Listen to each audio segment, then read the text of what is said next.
Hello दोस्तों, नमस्कार। स्वागत है आप सभी का आपके अपने यूट्यूब चैनल में। देखिए दोस्तों, जैसा कि आप सभी को पता होगा, आज 1 सितंबर है और 1 सितंबर से आपके एसएससी एमटीएस के एग्ज़ाम शुरू हो चुके हैं।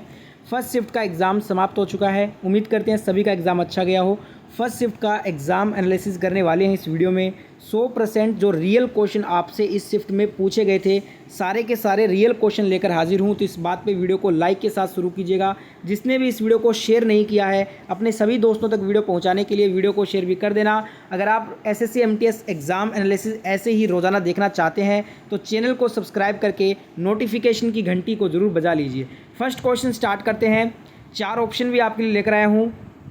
फर्स्ट क्वेश्चन में आपसे ये पूछा गया था कि समान नागरिक संहिता से संबंधित अनुच्छेद कौन सा है, जिसमें आपको ऑप्शन में एक आर्टिकल 44 दिया था, जो कि बिल्कुल करेक्ट आंसर होने वाला है। जो समान नागरिक संहिता की बात कही गई है वो संविधान के अनुच्छेद 44 में कही गई है, तो राइट आंसर हो जाएगा 44।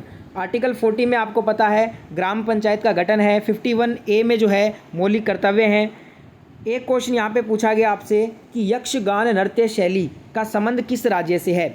यक्षगान नृत्य शैली का संबंध पूछा था।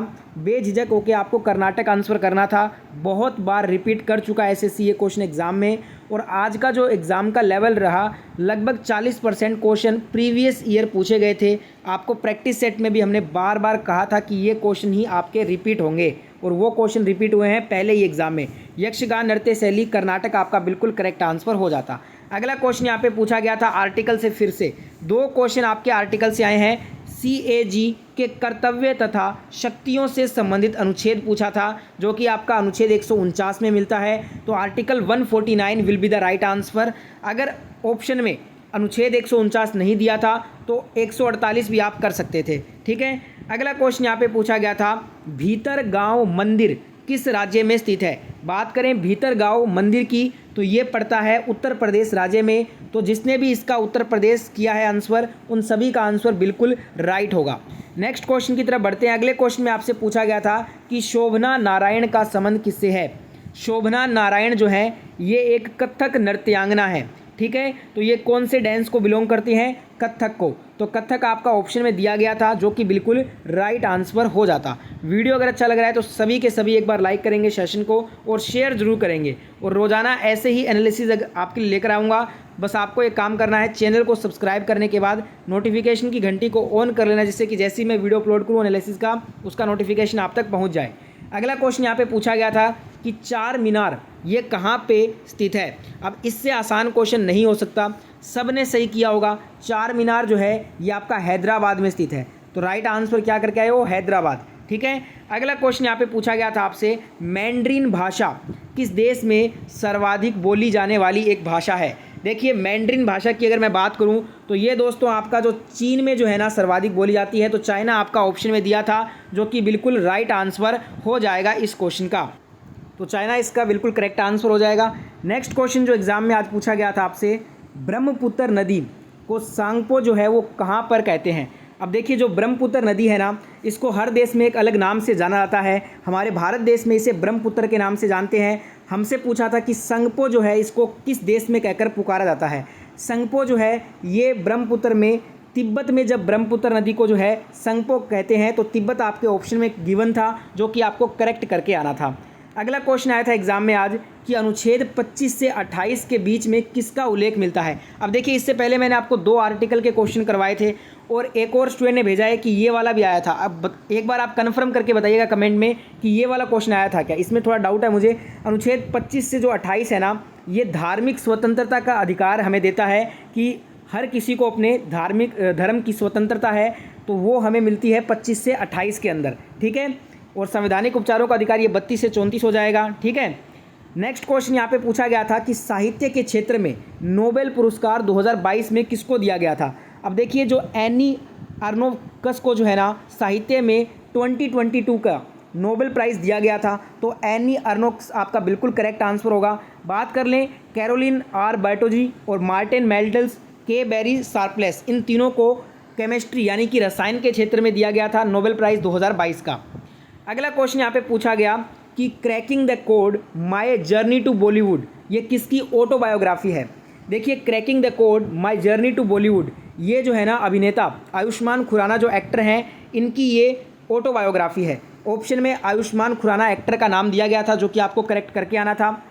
अगला क्वेश्चन यहाँ पे पूछा गया था मॉडर्न हिस्ट्री से कि 15 अगस्त 1947 को जवाहरलाल नेहरू ने कहाँ पर तिरंगा झंडा फहराया था। अब देखिए सबने सही किया होगा इसका आंसर। जवाहरलाल नेहरू भारत के पहले प्रधानमंत्री थे और इन्होंने जब हमारा देश आज़ाद हुआ था 15 अगस्त 1947 को, ये पहले व्यक्ति थे जिन्होंने लाल किले पर ध्वजारोहण किया था। तो लाल किला आपका बिल्कुल करेक्ट आंसर हो जाएगा। और ये जो दोस्तों है ना, ये जो तिरंगा फहराया गया था, यह दौसा जिले के आलूदा गांव में बनकर तैयार हुआ था। तो अगर आपसे ये पूछा होगा कि ये जो तिरंगा था वो कहाँ पे तैयार किया गया था, तो ये राजस्थान के दौसा जिले के आलूदा गांव में बनकर तैयार हुआ था। इसे फहराया था भारत के प्रथम प्रधानमंत्री जवाहरलाल नेहरू ने। कहाँ पे फहराया था? दिल्ली के लाल किला में। और ये हमारा इंडिपेंडेंस डे था फर्स्ट, जब हमारा देश आज़ाद हुआ था। अगला क्वेश्चन यहाँ पे पूछा गया, नील नदी का पानी कहाँ पे समाप्त होता है। अब नील नदी जो है ये दुनिया की सबसे लंबी नदी इसको बोलते हैं, और ये संसार की सबसे लंबी नदी है, जो अफ्रीका की सबसे बड़ी झील विक्टोरिया से निकलती है। विस्तृत सहारा मरुस्थल के पूर्वी भाग को पार करती हुई उत्तर में भूमध्य सागर में जाकर ये पड़ती है। अब आप बताइएगा आपके 4 ऑप्शन में क्या दिया गया था, विकल्प पे आधारित है ये। अगला क्वेश्चन यहाँ पे ये पूछा गया था करंट अफेयर का कि विराट कोहली ने अक्टूबर 2022 में T20 क्रिकेट में कितने रन बना लिए हैं।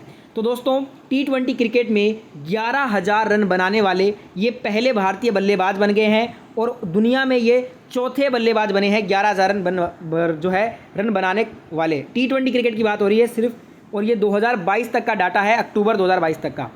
अगला क्वेश्चन यहाँ पे ये पूछा गया था कि under 17 women's FIFA World Cup कहाँ पे नहीं खेला गया था। अब देखिए भारत के 3 लोकेशन में खेला गया था, आपको एक चौथा लोकेशन ऑप्शन में दिया गया था, वही आपको करेक्ट आंसर करना था, क्योंकि ये पूछा था कि कहाँ नहीं खेला गया था, नहीं बताना था। तो देखिए ये उड़ीसा के भुवनेश्वर, गोवा के मडगांव और महाराष्ट्र के नवी मुंबई, ये 3 जगह ये खेला गया था। तो चौथा जो भी ऑप्शन था वो आपको करेक्ट करके आना था।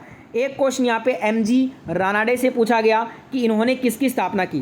तो 2 अप्रैल 1870 को पूना सार्वजनिक सभा की इन्होंने स्थापना की थी। तो पूना सार्वजनिक आपका बिल्कुल करेक्ट होगा। और एक स्टूडेंट ने कहा है कि रामकृष्ण मिशन आया था। अगर ये पूछा होगा तो इस जो रामकृष्ण मिशन है ये किस राज्य में लागू हुआ। तो रामकृष्ण मिशन एक हिंदू धार्मिक और आध्यात्मिक संगठन है, जिसकी स्थापना 1 मई 1897 को स्वामी विवेकानंद जी के द्वारा की गई। इस संगठन का मुख्यालय जो है वो बेलूर मठ, हावड़ा, पश्चिम बंगाल में स्थित है। तो बताइएगा रामकृष्ण मिशन, MG रानाडे यानी कि पूना सार्वजनिक सभा, इन दोनों में से कौन सा वाला आपके ऑप्शन क्वेश्चन में आज पूछा गया था। एक सबसे कम जनसंख्या घनत्व आया था अकॉर्डिंग टू 2011 सेंसस, तो ये आपका हो जाएगा अरुणाचल प्रदेश। मात्र 17 व्यक्ति वर्ग किलोमीटर है इसका जनसंख्या घनत्व। एक राइट टू इन्फॉर्मेशन से पूछा गया था, सूचना का जो अधिकार है, ये 2005 को 15 जून 2005 में इसे अधिनियमित किया गया, और पूर्णतया इसे 12 अक्टूबर 2005 को संपूर्ण धाराओं के साथ लागू किया गया। बताइएगा एग्जैक्ट क्वेश्चन क्या था। एक आया था कि पश्चिमी और पूर्वी गलियारों को कौन आपस में जोड़ने का काम करता है। पश्चिमी और पूर्वी गलियारों को जो जोड़ता है वो जोड़ता है स्वर्णिम चतुर्भुज। ठीक है, तो यहाँ पे स्वर्णिम चतुर्भुज आपका करेक्ट आंसर हो जाएगा। एक क्वेश्चन आया था कि रोशन कुमारी का संबंध किस नृत्य से है। रोशन कुमारी का संबंध है जो है ना वो भारतीय शास्त्रीय नर्तक कथक से है। ठीक है, अगला क्वेश्चन आया था कि किस संविधान संशोधन में अनुसूचित जाति को जोड़ा गया। लास्ट में जो कुछ क्वेश्चन करा रहा हूँ उसमें थोड़ा सा डाउट है मुझे, एक बार आप क्लियर कर दीजिएगा कमेंट करके कि ये क्वेश्चन आए थे क्या। लास्ट में कुछ क्वेश्चन जो करवा रहा हूँ, देखिए 89वां जो संवैधानिक संशोधन है ना, इसने क्या किया, अनुसूचित जातियों और अनुसूचित जनजातियों के लिए संयुक्त राष्ट्र आयोग को 2 अलग अलग निकायों में विभाजित कर दिया था। ठीक है, एक आया था कि गणगौर नृत्य में किस देवी की पूजा होती है। जो गणगौर नृत्य होता है ना, इस दिन लड़कियों के द्वारा, विवाहित महिलाओं के द्वारा शिवजी और पार्वती की पूजा की जाती है। ठीक है, अगला क्वेश्चन यहाँ पे पूछा गया था नर्तकी नटराज से। तो देखिए नर्तकी नटराज एक भारतीय ट्रांस वुमन भरतनाट्यम नर्तकी हैं। इन्हें 2019 में पद्मश्री से सम्मानित किया गया था, जिससे वह भारत के चौथे सबसे बड़े नागरिक पुरस्कार से सम्मानित होने वाली पहली ट्रांसजेंडर महिला बन गई हैं। ठीक है, एक क्वेश्चन यहाँ पे डेबिट से भी पूछा गया था। तो देखिए डेबिट का अर्थ होता है कि आपने अपने पैसे का उपयोग कर रहे हैं, जबकि क्रेडिट का अर्थ होता है कि आप एक निश्चित समय अवधि के लिए पैसे उधार ले रहे हैं। बाकी आप बताइएगा एक बार क्लियर क्वेश्चन क्या था ये। तो इतने ही क्वेश्चन मिले हैं। लास्ट में कुछ क्वेश्चन जो मैंने आपको करवाए थे वो थोड़े से डाउटफुल हैं, एक बार आप क्लियर कर दीजिएगा एग्जैक्ट लैंग्वेज क्या थी इन क्वेश्चंस की। वीडियो अच्छा लगा तो वीडियो को लाइक करें, शेयर करें, जितना हो सके ज़्यादा से ज़्यादा शेयर कीजिएगा। और ऐसा ही वीडियो और देखने के लिए चैनल को सब्सक्राइब करके और नोटिफिकेशन की घंटी को भी आप ऑन कर लीजिएगा। मैं मिलता हूँ नेक्स्ट वीडियो में। जय हिंद, जय भारत।